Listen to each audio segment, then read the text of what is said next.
Today's topic is advantages of advertising. कि जो advertising होती है उसके एडवांटेजेस, उसके फ़ायदे क्या हैं। एडवांटेजेस मान लीजिए या फिर आप इसके मेरिट्स मान लीजिए, है ना। ठीक है, तो फर्स्ट है एडवांटेजेस टू मैन्युफैक्चरर्स। अब मैन्युफैक्चरर्स होते कौन है?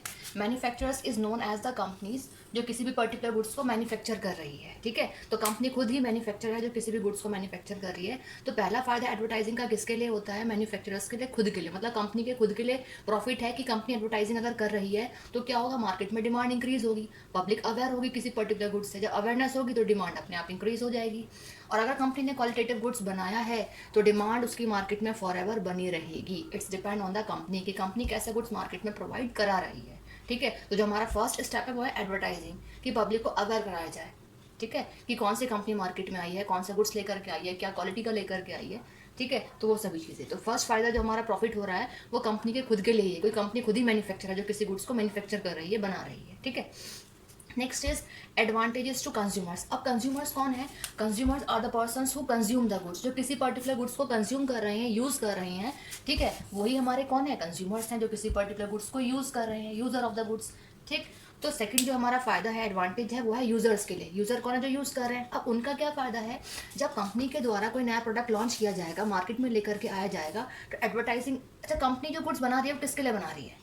पब्लिक के लिए बना रही है ना। ठीक है, तो पब्लिक ही जो पार्ट कंज्यूमर्स का ही तो है। तो जब कंपनी मार्केट में नया गुड्स लेकर के आएगी तो लेकर के ही कंज्यूमर्स के लिए आ रही है। ठीक है, क्योंकि कंज्यूमर्स ही उसको यूज़ करेंगे। तो कंज्यूमर्स तक अगर इन्फॉर्मेशन ही नहीं होगी, ठीक है, तब तक लोग बाग उसको परचेज कैसे करेंगे और कैसे उसको कंज्यूम करेंगे। तो एडवर्टाइजिंग एक पार्ट है जिससे कंज्यूमर्स तक इन्फॉर्मेशन पहुंच जाए किसी भी कंपनी के गुड्स के बारे में और वो उसको कंज्यूम कर सकें। ठीक है, तो कंज्यूमर्स के लिए वो प्रॉफिटेबल कंडीशन है कि मार्केट में नई से नई चीज़ें आ रही है, आप उसको कंज्यूम करिए, यूज़ कीजिए, है ना।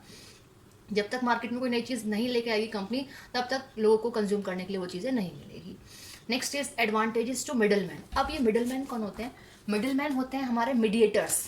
कौन मीडिएटर्स? जो कंपनी और कस्टमर के बीच में जितने भी मेंबर्स हैं, जितनी भी सभी चीज़ें हमारी इंक्लूड हो रही हैं, वो सारा हमारा कौन सा पार्ट है? मीडिएटर्स या फिर मिडल मैन का, जिसमें हमारे एजेंट्स भी आ जाते हैं, ब्रोकर्स भी आ जाते हैं। ठीक है, वो सारा पार्ट हमारा मिडल मैन का है। डायरेक्टली अगर कहा जाए तो कंपनी और कस्टमर को जो भी लोग मिलवाने का काम कर रहे हैं वो हमारे मिडल मैन में है। तो मिडिल मैन का फ़ायदा क्या है कि जब मिडिल मैन का फ़ायदा तो है ही, कंपनी की तरफ से ही फ़ायदा है उसका, कस्टमर की तरफ से उसको प्रॉफिट अर्न हो जाता है। ठीक है, तो प्रॉफिट मिडिल मैन का भी है इसमें। ठीक, next is advantages to society. Society part है किसका? समाज का, पब्लिक का। सोसाइटी में कौन रहते हैं? पब्लिक ही तो रहती है। ठीक है, कंपनी गुड्स किसको सेल आउट करना चाहती है और किसके लिए कर रही है एडवर्टाइजिंग? पब्लिक के लिए ही कर रही है।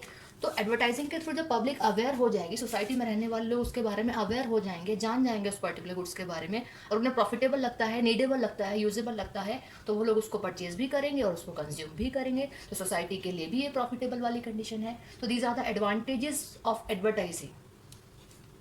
आई होप आपको सभी पॉइंट्स क्लियर होंगे। अगर आप और कुछ भी पूछना चाहते हैं तो प्लीज़ मुझे मैसेज करके कंफर्म कर सकते हैं, पूछ सकते हैं।